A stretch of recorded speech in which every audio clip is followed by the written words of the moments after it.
now, they feel that there's top-level involvement here. It's not just dealing with contractors, but there was knowledge on the part of Walmart. And okay, now make it a serious to be fair problem. to Walmart, because I mean, obviously they'll make their case in court. But basically these illegal aliens across the country were janitors, janitorial services that any company, including Fox News, we hire that out. We hire, janitors are us to bring in the guys and clean the building. I mean, and we don't figure out who they are or any of that.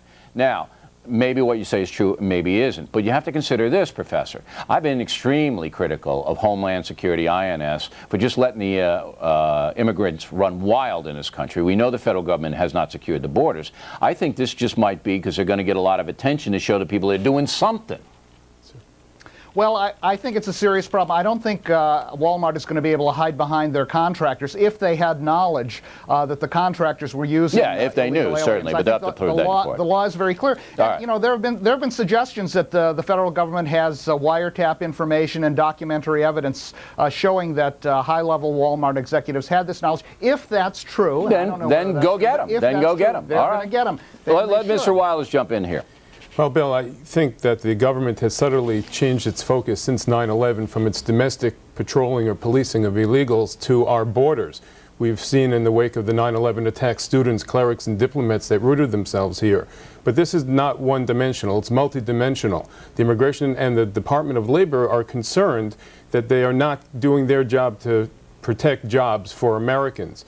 And we'll see ultimately whether or not the Walmart store itself had actual knowledge or whether or not, in fact, this was over the top. I mean, it could go either way, in my opinion. I mean, I know the government's under pressure to show they're doing something, but they're really not doing much, are they, Michael? Well, I went on a raid like this when I was at the U.S. Attorney's Office. They cordon off the area, we bring in agents, we get affidavits, we go to federal magistrates, and we try to get the Blackie search warrant so we can go in.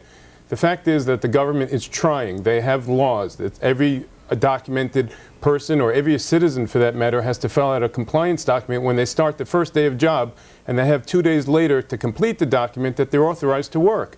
And the government has the right to go in there. No, but if you pull the lens back, Bill, what's happening is the government is actually now shifting the responsibility to police our borders and our employees because they can't do it. Yeah, well, they're shifting it to the businesses that hire these people. Professor Ting, I have one more question for you. The chances are all these poor guys and ladies who get rounded up in this Walmart raid will probably be deported. Some of them won't be, depending on if they get a good lawyer like Michael over here. But even if they are deported, they'll come right back in. There's nothing to stop them from coming back in from Mexico and Canada. So isn't this just an exercise in, futility?